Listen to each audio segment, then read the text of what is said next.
नमस्कार, पॉलिटिकल बाबा में आपका स्वागत है। मैं हूं मनोरंजन भारती। आज चर्चा करेंगे तालिबान की, जो अफ़गानिस्तान में हुआ और जिस ढंग से तालिबान ने एक तरह से अफ़गानिस्तान और काबुल पर कब्जा कर लिया है और एक तरह से तालिबान जो है आज की सच्चाई बनकर उभरा है। अब जितने भी देश हैं उनको तालिबान से ही एक तरह से मैत्री करना होगी या फिर उनको मान्यता देनी होगी या फिर वो चाहे तो तालिबान सरकार को मान्यता ना दें। ऐसा पहले भी हुआ है।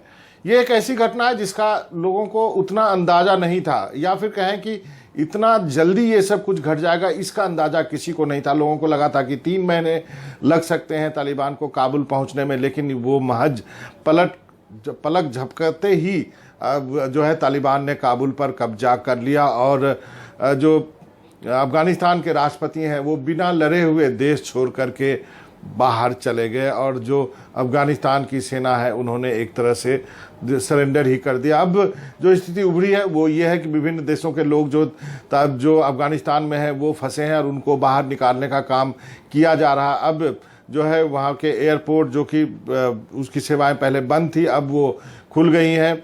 भारत के भी जो लोग फंसे हुए थे वो वापस आ रहे हैं और बाकी देश भी लगे हैं कि वो अपने अपने राजनयिकों को या फिर जो दूतावास में कर्मचारी काम करते हैं उनको बाहर निकालने। लेकिन सबसे बड़ी बात यह है कि तालिबान है क्या और ये तालिबान का जो तांडव है इसके पीछे की कहानी क्या है। ये कहानी मैं आपको बताता हूँ। तालिबान जो है एक मूवमेंट है।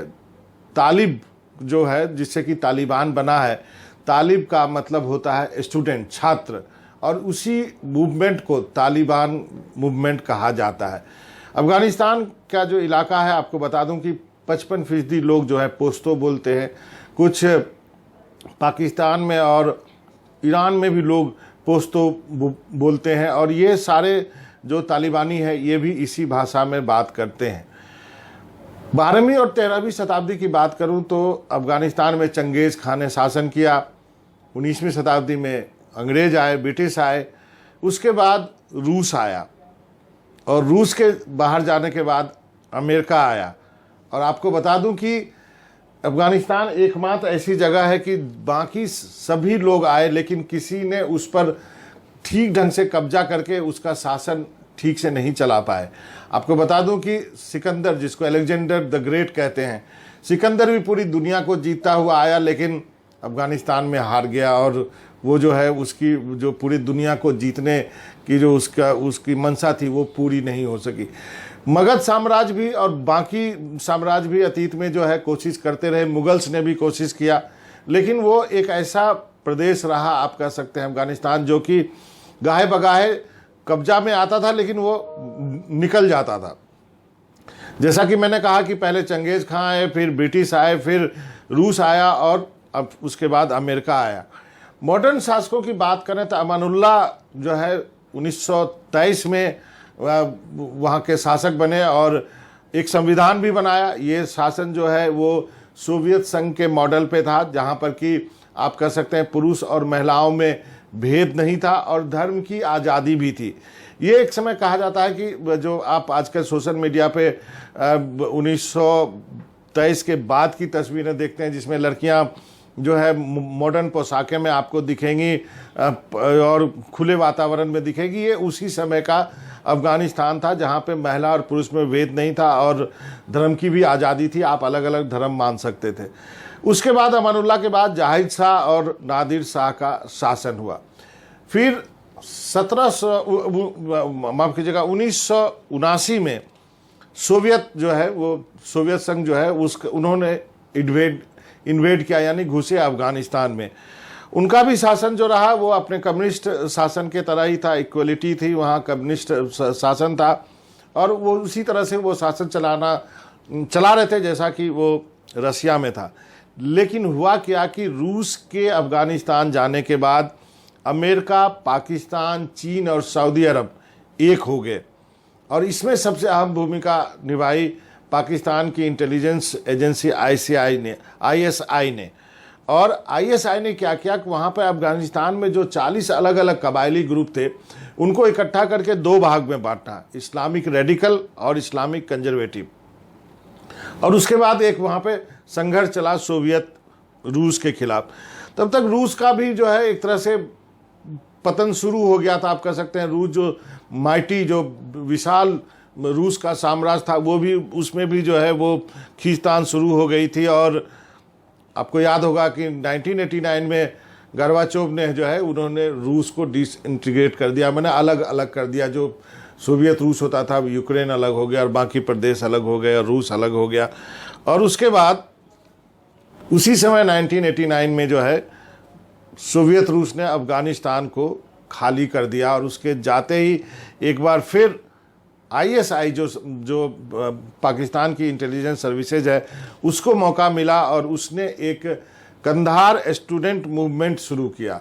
और यही कंधार स्टूडेंट मूवमेंट जो है तालिबान का उदय होता है। तालिबान जो है मेनली कंधार का इलाका है, हेलमंड का इलाका है, उरुजगान का इलाका है। इन 3-4 इलाकों में जो है कन्फाइंड रहता था। मुल्ला उमर जो है उसका नेता बन के उभरा। ये वही मुल्ला उमर है जिसने कि ओसामा बिन लादेन और जवाहिरी के साथ मिलकर अलकायदा बनाया और अमेरिका में 9/11 को अंजाम दिया। तो आप समझ सकते हैं कि ये तिकड़ी जो है यहीं से बनी थी। खैर 1994 में तालिबान सत्ता में आ गया।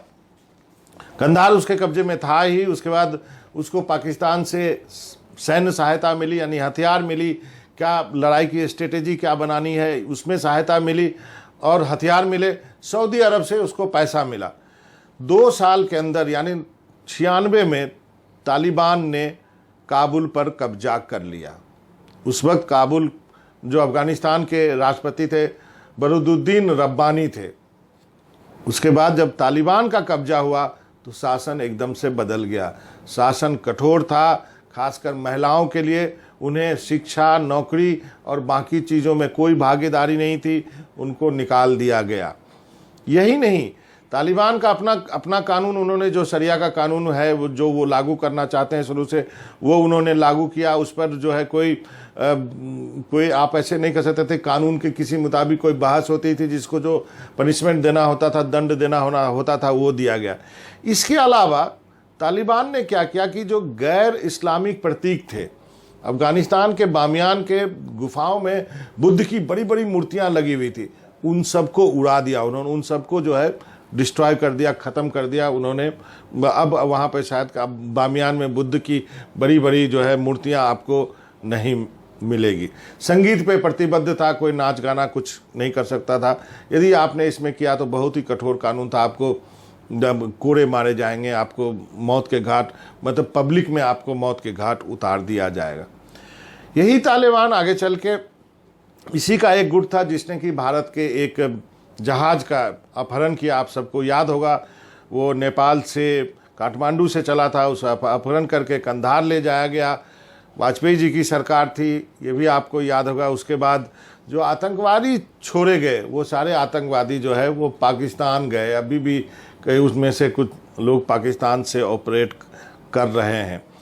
तो ये एक पूरा जो आप गेम प्लान जो है आप देख सकते हैं किस तरह से पाकिस्तान का हाथ रहा है, खासकर आईएसआई का हाथ रहा है तालिबान को जीवित करने में। और आपको बता दूं, जब तालिबान की सरकार थी अफगानिस्तान में, तो पाकिस्तान, सऊदी अरब और यूएई, संयुक्त अरब अमीरात ने ही उसको मान्यता दी हुई थी और किसी देश ने उसको मान्यता नहीं दी थी।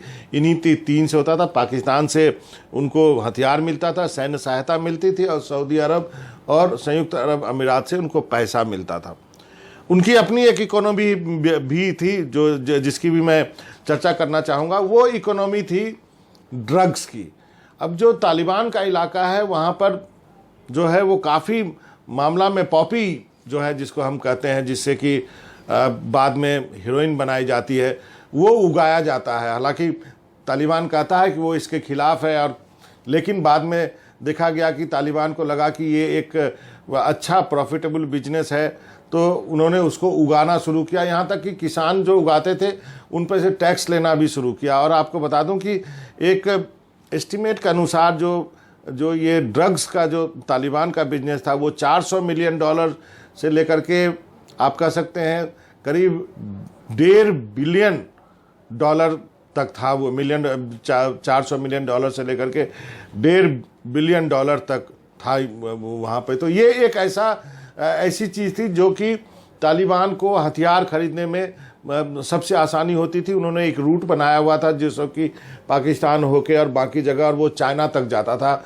और उसकी जो पूरी फंडिंग होती थी तालिबान की, वो इसी से होती थी। तो उन्होंने भारतीय जहाज का अपहरण किया, उसके बाद कुछ आतंकवादी भारत ने छोड़े, उसके बाद 9/11 की घटना भी होती है। और 9/11 की जो घटना होती है, जिसको अंजाम दिया था बिन लादेन ने और बाकी लोगों ने, उसके बाद पूरी दुनिया में तीखी प्रतिक्रिया हुई। अमेरिका के नेतृत्व में नाटो की फ़ौज जो है अफ़गानिस्तान पहुंचती है, और 2000 के अंत तक तालिबान पीछे हटने लगता है। और 2001 में ही जब तालिबान पीछे हटता है, नाटो के सैनिक जब घुसते हैं वहाँ पर, तो हामिद करजाई को एक अंतरिम राष्ट्रपति के रूप में बनाया जाता है। 2004 में चुनाव कराए जाते हैं और वहाँ पे बहुमत होती है करजाई को।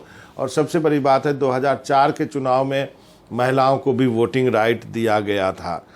लेकिन अमेरिका जो 2001 में नाटो के फोर्सेस के जो का नेतृत्व अमेरिका कर रहा था, उसको अभी तक सफलता मिली नहीं थी। वो किस लिए था वहाँ पे, क्योंकि उसके सैनिक भी मर रहे थे, उनके बहुत पैसा खर्च हो रहा था। करीब 10 साल बाद 2011 में लादेन पकड़ा गया। और लादेन कहाँ पकड़ा गया? पाकिस्तान के एबटाबाद में।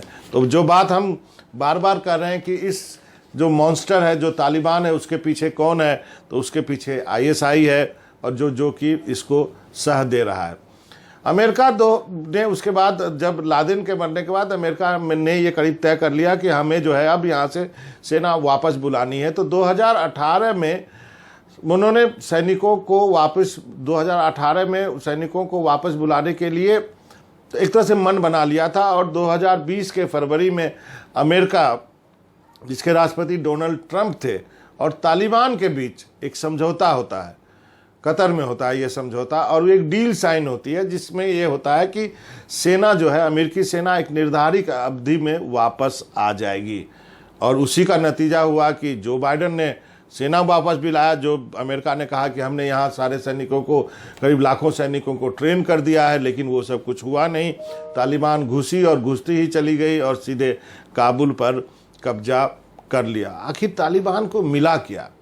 तालिबान को मिला क्या? तालिबान को ये मिला है, जो लोग ये सोचते हैं कि क्या तालिबान का शासन बहुत ही कठोर होगा, तो आपको बता दूं 2009 में एक सर्वे किया था US बेस्ड एशिया फाउंडेशन ने, जिस सर्वे के अनुसार 2009 में 50% लोग तालिबान को पसंद करते थे, जो कि उसके 10 साल बाद 2019 में 15% रह गए, और 2020 में बढ़ के 55% हो गए। इसका मतलब 50% से 15%, उससे बढ़कर 55%। यानी जो वहाँ की जनता है, वो जो कठपुतली सरकार जो अमेरिका ने बनवा रखी थी, उससे खुश नहीं थी। वो सरकार भ्रष्ट थी, वो लोगों के लिए कुछ नहीं करती थी। यही वजह है कि जो कि राष्ट्रपति हैं अफगानिस्तान के, वो ढेर सारा पैसा लेकर के जो है रातों रात भाग गए देश छोड़ करके, और उन्होंने तालिबान का सामना नहीं किया। अब सबसे बड़ा सवाल है कि अमेरिका को क्या मिला? जो 20 साल अमेरिका ने खपाई, इतने सैनिकों की जान गई, करोड़ों डॉलर का नुकसान हुआ, मतलब खर्च हुआ वहाँ, अमेरिका को क्या मिला? लादेन मारा गया, मुल्ला उमर मारा गया, जवारी का पता नहीं, अमेरिका का क्लेम करता है कि वो भी मारा गया है। अलकायदा जिंदा है, लेकिन उस रूप में जिंदा नहीं है। लेकिन अभी भी पाकिस्तान, सऊदी अरबिया, जो संयुक्त अरब अमीरात है, जो कि तालिबान को सपोर्ट करता है, और दूसरी तरफ इस्लामिक स्टेट भी है जो ईरान बॉर्डर पे है।